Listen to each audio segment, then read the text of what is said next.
ನಮಸ್ಕಾರ, ನೀವು ನೋಡ್ತಾ ಇದ್ದೀರಾ ಸ್ಪೀಡ್ ನ್ಯೂಸ್ ಕನ್ನಡ. ನಾನು ಸಂತೋಷ್ ಕಶ್ಯಪ್. ಉಳಿದಿರುವಂತಹ 2 ವರ್ಷಗಳ ಅವಧಿಗೆ ಈಗ ಡಿ.ಕೆ. ಶಿವಕುಮಾರ್ ಅವರು ಮುಖ್ಯಮಂತ್ರಿ ಆಗಿರುವಂಥದ್ದು. ಡಿ.ಕೆ. ಶಿವಕುಮಾರ್ ಅವರ ಸಚಿವ ಸಂಪುಟ ಒಂದು ಹಂತದಲ್ಲಿ ಮೊದಲನೇ ಪಟ್ಟಿ ಸಿದ್ಧವಾಗಿದೆ. ಅಂದರೆ 33 ಸಚಿವ ಸ್ಥಾನಗಳ ಪೈಕಿ ಇಲ್ಲಿಯ ತನಕ 13 ಜನ ಸಚಿವರುಗಳು ಡಿ.ಕೆ. ಶಿವಕುಮಾರ್ ಅವರ ಸಚಿವ ಸಂಪುಟದಲ್ಲಿ ಖಾತೆಗಳನ್ನು ವಹಿಸಿಕೊಂಡಿದ್ದಾರೆ. ಅವರ ಸಚಿವ ಸಂಪುಟದ ಸಹೋದ್ಯೋಗಿಗಳಾಗಿದ್ದಾರೆ. ಇನ್ನುಳಿದಿರುವಂತಹ 20 ಸಚಿವ ಸ್ಥಾನಗಳ ಭರ್ತಿಯಾಗಬೇಕು.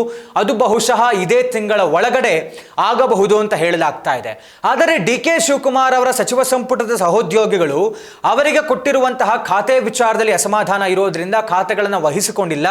ಈ ನಿಟ್ಟಿನಲ್ಲಿ ಡಿಲೇ ಆಗೋದು ಬೇಡ ಅಂತ ಡಿ.ಕೆ. ಶಿವಕುಮಾರ್ ಅವರು ಏಕಾಂಗಿಯಾಗಿ ನಿಂತುಕೊಂಡು ಆಡಳಿತ ಯಂತ್ರಕ್ಕೆ ಚುರುಕು ಮುಟ್ಟಿಸುವಂತಹ ಕೆಲಸವನ್ನು ಮಾಡ್ತಾ ಇದ್ದಾರೆ. ಅವರೇ ಮುಂದೆ ನಿಂತು ಏಕಾಂಗಿಯಾಗಿ ಎಲ್ಲಾ ಕೆಲಸಗಳನ್ನು ಮಾಡೋದಕ್ಕೆ ಮುಂದಾಗ್ತಾ ಇದ್ದಾರೆ.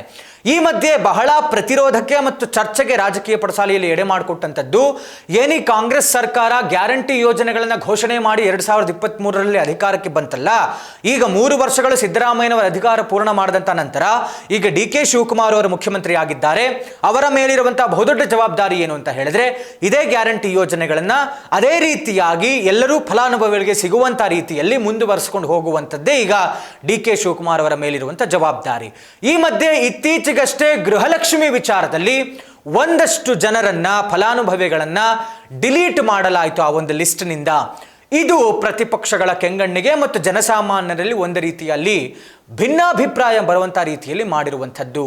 ಅವರು ಕೊಡ್ತಾ ಇರುವಂತಹ ಕಾರಣ ಏನು ಅಂತ ಹೇಳಿದ್ರೆ, ಅಂದ್ರೆ ಕಾಂಗ್ರೆಸ್ ಸರ್ಕಾರದವರು ಕೊಡ್ತಾ ಇರುವಂತಹ ಕಾರಣ ಏನು ಅಂತ ಹೇಳಿದ್ರೆ, ಒಂದಷ್ಟು ಜನ ಸತ್ತು ಹೋಗಿದ್ರು, ಬಟ್ ಸ್ಟಿಲ್ ಬರೋಬ್ಬರಿ 200 ಕೋಟಿ ರೂಪಾಯಿ ಅಂಥವರ ಖಾತೆಗಳಿಗೆ ಹೋಗ್ಬಿಟ್ಟಿದೆ.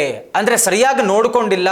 ಸತ್ತಿರುವಂಥವರ ಖಾತೆ ಏನಿತ್ತಲ್ಲ ಅವರ ಖಾತೆಗೆ ಹಣ ಜಮಾ ಆಗಿರುವಂಥ ಕಾರಣ ಯಾರ್ಯಾರು ಸತ್ತು ಹೋಗಿದ್ದಾರೆ ಅಂಥವರ ಹೆಸರುಗಳನ್ನು ಲಿಸ್ಟ್ನಿಂದ ಡಿಲೀಷನ್ ಮಾಡಲಾಯಿತು ಅನ್ನುವಂಥ ಒಂದು ಸಮರ್ಥನೆಯನ್ನು ಕಾಂಗ್ರೆಸ್ ಪಕ್ಷ ಕೊಡ್ತಾ ಇದ್ರೆ, ಮತ್ತೊಂದೆಡೆ ಪ್ರತಿಪಕ್ಷಗಳಾದಂಥ ಬಿಜೆಪಿ ಮತ್ತು JDS ಹೇಳ್ತಾ ಇರುವಂಥದ್ದು ಇದು ಗೃಹಲಕ್ಷ್ಮಿ ಅಲ್ಲ, ಚುನಾವಣಾ ಲಕ್ಷ್ಮಿ. ಇದು ಬೇಕಂತಲೇ ಇದನ್ನು ಮಾಡ್ತಾ ಇರೋದು. ಇವರ ಹತ್ರ ಹೊಂದಿಸೋದಕ್ಕೆ ಹಣ ಇಲ್ಲ, ಇವರು ಸಮರ್ಥವಾಗಿ ನಿಭಾಯಿಸ್ಕೊಂಡು ಹೋಗಕ್ಕೆ ಸಾಧ್ಯ ಆಗ್ತಾ ಇಲ್ಲ.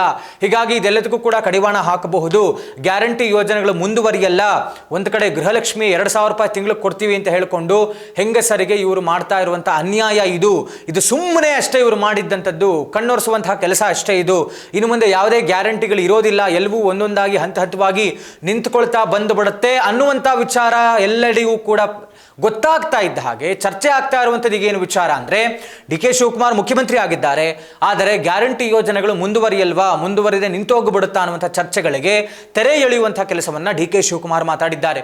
ಖುದ್ದು ಡಿ.ಕೆ. ಶಿವಕುಮಾರ್ ಅವರು ಟ್ವೀಟ್ ಮಾಡಿದ್ದಾರೆ, ಸ್ಪಷ್ಟನೆಯನ್ನು ಕೊಟ್ಟಿದ್ದಾರೆ.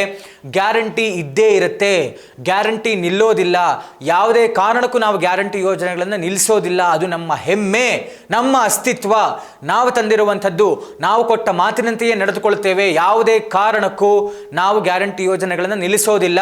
ಪ್ರತಿಪಕ್ಷದವರ ವಿಚಾರಕ್ಕಾಗಲಿ ಅಥವಾ ಹರಡ್ತಾ ಇರುವಂಥ ವದಂತಿಗಳನ್ನು ಯಾರೂ ಕೂಡ ನಂಬಬೇಡಿ, ಯಾರೂ ಕೂಡ ವದಂತಿಗಳಿಗೆ ಕಿವಿ ಕೊಡಬೇಡಿ.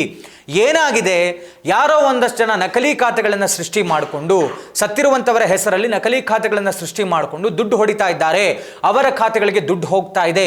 ಹೀಗಾಗಿ ಅದನ್ನು ನಿಲ್ಲಿಸುವಂತಹ ಕೆಲಸಕ್ಕಾಗಿ ನಾವು ಡಿಲೀಟ್ ಮಾಡಿಸಿದ್ವಿ. ಇದರಿಂದ ಬೇರೆ ಉದ್ದೇಶ ಇಲ್ಲ, ಹಣ ಇಲ್ಲದೆ ನಾವೇನು ಕೂತಿಲ್ಲ, ಹಣ ಹೊಂದಿಸೋದಕ್ಕಾಗ್ತಾ ಇಲ್ಲ ಅಂತ ಏನೆಲ್ಲ ಅಪಪ್ರಚಾರಗಳಾಗ್ತಾ ಇದೆಯಲ್ಲ, ಅದು ಯಾವುದನ್ನು ನಂಬಕ್ಕೆ ಹೋಗಬೇಡಿ.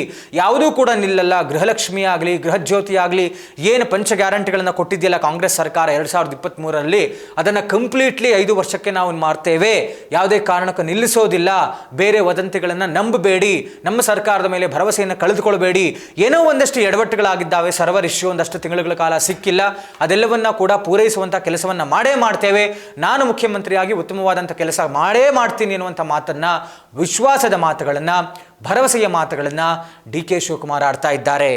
ಹೀಗಾಗಿ ಏನಿ ಜನರಲ್ಲಿ ಗೊಂದಲ ಮೂಡಿತ್ತಲ್ಲ, ನಿಲ್ಲಿಸ್ಬಿಡ್ತಾರಾ, ಏನಾಗ್ಬಿಡುತ್ತೆ, ಯಾಕಂದರೆ ಮರು ಅರ್ಜಿ ಆಗಬೇಕು ಅಂತ ಬೇರೆ ಹೇಳ್ತಾ ಇದ್ದಾರೆ. ಗೃಹಲಕ್ಷ್ಮಿಗೆ ಡಿಲೀಷನ್ ಆದಂಥ ನಂತರದಲ್ಲಿ ಮತ್ತೊಮ್ಮೆ ಕನ್ಫರ್ಮೇಷನ್ಗೆ ಹೆಸರು, ವಿಳಾಸ ಮತ್ತು ಖಾತೆ ಸಂಖ್ಯೆ ಅಂದರೆ ಅಕೌಂಟ್ ನಂಬರ್ ಅನ್ನುವಂಥದ್ದನ್ನು ಕೊಡಬೇಕು. ಹೀಗಾಗಿ ಮರು ಅರ್ಜಿ ಸಲ್ಲಿಕೆ ಅನ್ನುವಂಥದ್ದು ಬರ್ತಾ ಇದ್ದ ಹಾಗೆ ಇಲ್ಲೇನೋ ಆಗ್ಬಿಡುತ್ತೆ, ಸಿಗಲ್ಲ, ಈ ವದಂತಿ ಹರಡದಂತಹ ಕಾರಣಕ್ಕೆ ಈಗ ಸ್ಪಷ್ಟನೆಯನ್ನು ಖುದ್ದು ಮುಖ್ಯಮಂತ್ರಿಗಳು ಕೊಟ್ಟಿದ್ದಾರೆ.